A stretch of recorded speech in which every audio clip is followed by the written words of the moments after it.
제62화 서태후의 등장과 권력 장악. 중국사에 등장하는 3대 악녀 중에서 한나라의 여태후와 당나라의 칙천무우는 개인적으로 잔혹한 측면이 있었지만 국가적으로는 노련한 정치력을 발휘하여 사회 안정을 이룩하였습니다. 사마천은 사기 여태후 본기에서 여태후의 정치력을 칭찬하였고, 당의 칙천무우에 대한 역사적 평가는 윤리를 강조하는 측면에서는 악평을 받지만 실력을 강조하는 측면에서는 태평성대를 이룬 인물로 평가됩니다. 하지만 청마을의 최고 권력자인 서태후는 남편인 한풍제가 죽은 시점부터 자신이 죽은 시점까지 동치제, 광서제, 황제 2명이 섭정을 하면서 48년간 철권 통치를 하다가 3살이 선통제를 황제에 앉힌 다음 세상을 떠나면서 다시는 나처럼 여인이 정사에 나서는 일이 없도록 하여라 란 유언을 남겼다는 여걸입니다. 청나라는 서태후가 죽은 4년 후인 1912년 신의 혁명으로 멸망하였습니다. 동치제는 자신의 죽음이 가까운 것을 알고 군기 대신 실랑 이홍조를 불렀습니다. 이홍조는 동치제가 믿을 수 있는 스승이었습니다. 북양함대를 지휘하는 이홍장과는 친척이 아니며 정치적 라이벌이었습니다. 동치제는 자신이 황제였지만 국가의 중대사를 결정할 권한이 없었고 늘 어머니 서태후의 영향권에서 벗어나지 못했다는 사실에 가슴이 아팠습니다. 그래서 동치제는 병중에 있으면서도 나이 많은 조카에게 황위를 승계하여 서태후의 독주를 견제하고자 하는 계획을 추진하였습니다. 마침 옆에 황후가 있어 이홍조가 엎드리자 황제는 일어나길 재촉하며 말했습니다. 내 병이 낫지 못할 것 같다. 황후와 이홍조가 울었습니다. 황제는 울지 마라. 나의 사후 태자는 어찌하는 것이 좋을까? 황후는 나라에는 큰 임금이 있어야 하며 나는 서태후의 이름만을 듣고 싶지는 않습니다. 황제가 내가 예법을 알고 있으니 근심은 없다 라며 조카의 이름을 적은 유조를 이홍조에게 주었지만 서태후를 두려워한 이홍조는 동치제의 유조를 들고 서태후에게 달려갔습니다. 서태후에게 유조를 보이니 태후는 놀라움에 유조를 갈기갈기 찢어버렸습니다. 태후는 이홍조를 꾸짖어 내어보내고 건청궁에 들어 앉아 동치제에게 약과 음식을 금하라는 명령을 내렸습니다. 그 후 동치제는 며칠을 견디지 못하고 결국 세상을 떠났습니다. 동치제가 죽자 서태후는 며느리인 의황후를 누렸습니다. 서태후는 일생 동안 한 번도 황후의 자리에 올라보지 못한 채 귀비지위에서 곧바로 황태후의 자리에 올랐기 때문에 며느리인 의황후에게 많은 질투심을 느끼고 있었습니다. 서태후는 동치제가 저지른 모든 과오의 책임을 의황후에게 물었습니다. 의황후가 슬퍼하는 것을 보고 크게 꾸짖었습니다. 요망한 계집아, 내가 오히려 여우같이 예쁘게 보이려고 하는구나. 황제께서 너에게 무엇을 주던가? 나를 다오. 황후는 숨기지 못하였다. 서태후가 보고 냉소하여 내가 끝내 담이 크구나 하며 유언서를 찍고 피가 맺히게 뺨을 때렸다. 황후가 아버지인 숭기에게 편지하여 구명을 청하였다. 숭기는 청나라 역사에서 유일하게 과거 시험에서 수석 합격을 한 몽골인이었다. 아버지 숭기는 죽을 사자를 자신의 친딸인 의황후에게 보내왔다. 동치제가 자식 없이 죽게 되자 서태후는 동태후를 찾아가 차기 황제를 의논합니다. 원칙대로 한다면 옹종제가 세운 학렬순으로 해서 차기 황제는 동치제보다 밑에 학렬에서 선택해야 합니다. 만약 그렇게 되면 태후 자리는 며느리인 의황후에게로 가고 서태후와 동태후는 태황, 태후로 밀려납니다. 청나라 초기에 청태종의 부인 효장 문황후가 아들인 순치제가 죽고 손자인 강희제를 옹립하면서 자신은 태황, 태후로 물러나고 섭정을 하지 않겠다고 선언한 선례가 있는데 감히 서태후와 동태후가 태황, 태후에 올라서 섭정을 할 수는 없었습니다. 그러므로 서태후는 머리를 써서 동치제와 같은 학렬을 고르는데 눈에 가시인 공친왕의 아들은 넘기고 서태후 여동생과 순친왕의 아들인 외조카 4살의 제첨을 골라 광서제로 세웁니다. 의황후는 서태후는 물론 동태후에게도 버림받자 절망하여 자살합니다. 서태후의 남편인 한풍제가 1861년 피서산장에서 사망했을 때 서태후는 27세에 불과하였습니다. 한풍제는 죽음에 임박하자 3가지 일을 하였습니다. 첫째는 자신의 아들 제순을 황태자로 봉한 것이고, 둘째는 전 대신이었던 재원, 단화, 경우와 대학사, 숙순, 군기 대신 모금, 광원, 두한, 초우영 8명을 찬상 정무 대신으로 임명하여 후사를 맡긴 것입니다. 그리고 마지막으로 25세의 동태후에게는 옥세 어상을, 황태자 제순에게는 옥세 동도당을 하사하였고 8대 신들에게 모든 정무를 맡긴다는 조서를 남겼습니다. 이로써 8대 신들은 어떤 일을 결정할 때 반드시 두 태후의 옥세를 받아야 했습니다. 보종 대신 숙수는 서태후만큼이나 권력 의지가 강한 인물이었습니다. 서태후가 황제의 생모였다면 숙수는 어린 황제의 보종 대신이었고 모두 청나라의 최고 통치권을 장악하고자 하였으며 모두 기회를 붙잡고 싶어 하였습니다. 조정의 실권자인 숙순을 제거하는 일은 간단한 일이 아니었습니다. 그때 동원순이라는 신하가 태후의 수렴 참정을 제안하는 상소문을 올리자 8대 신들은 긴장하였습니다. 대신들은 어린 황제의 명은 받들 수 있지만 태후의 명은 받들 수 없다고 강경하게 나왔습니다. 그들은 두 태후에게 당장 동원순을 잡아들이라는 명을 내리라고 독촉하였습니다. 두 태후가 자신들의 말을 따르지 않자 8대 신은 모든 국정에서 손을 놓았습니다. 국정은 마비되었고 서태후는 양보하였습니다.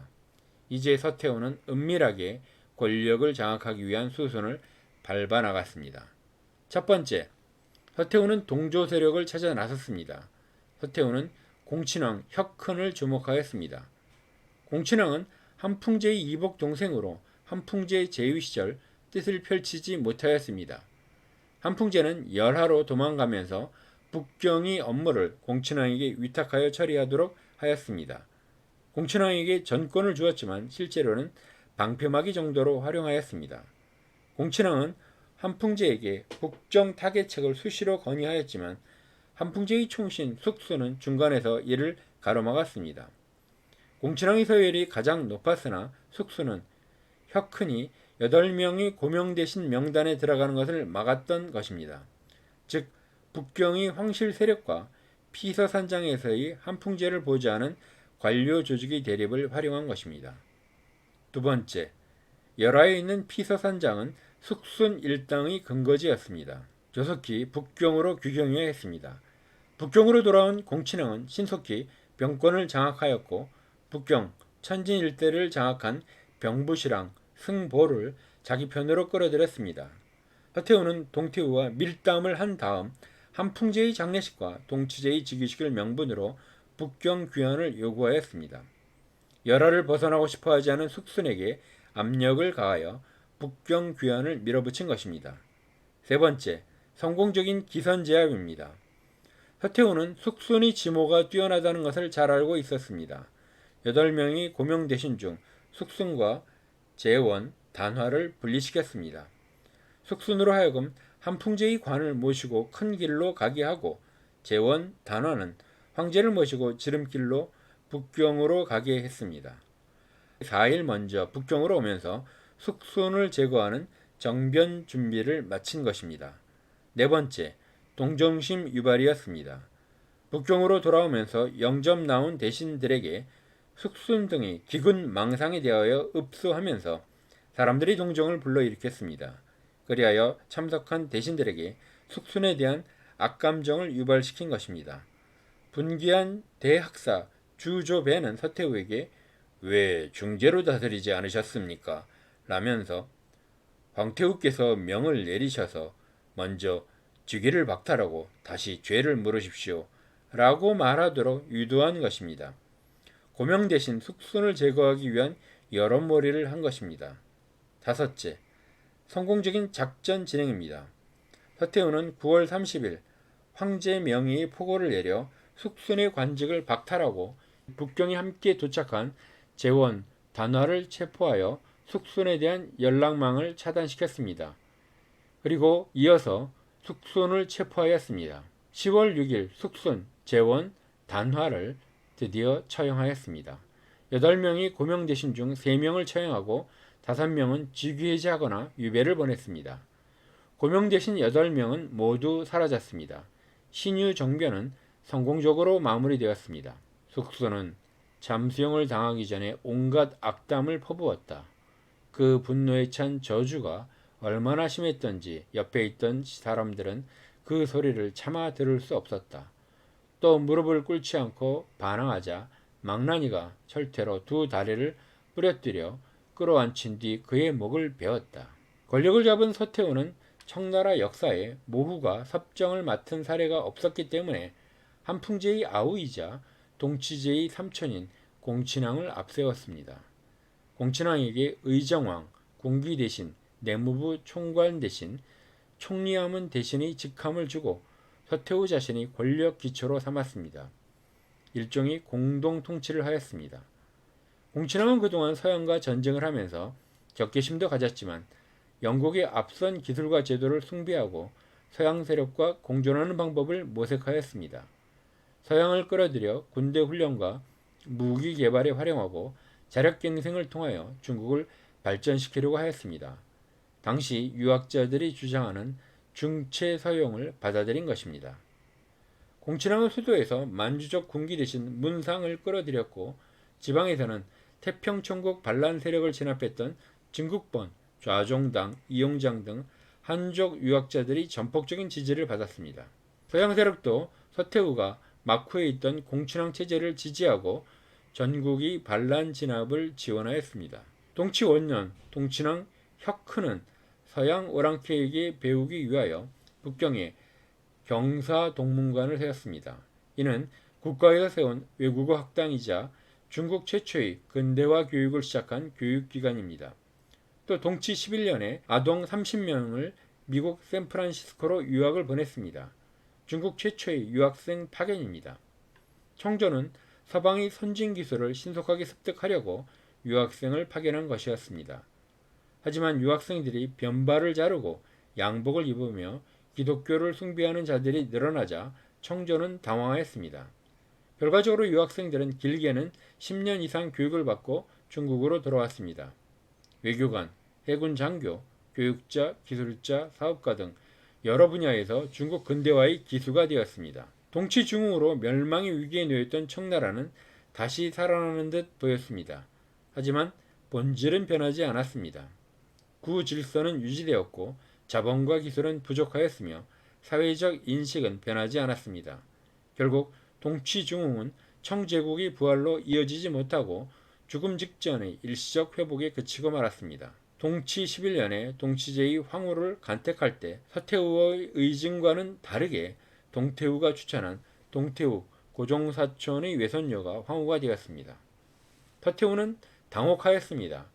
동치제는 평소에 권력력이 강한 생모를 매우 싫어하였습니다.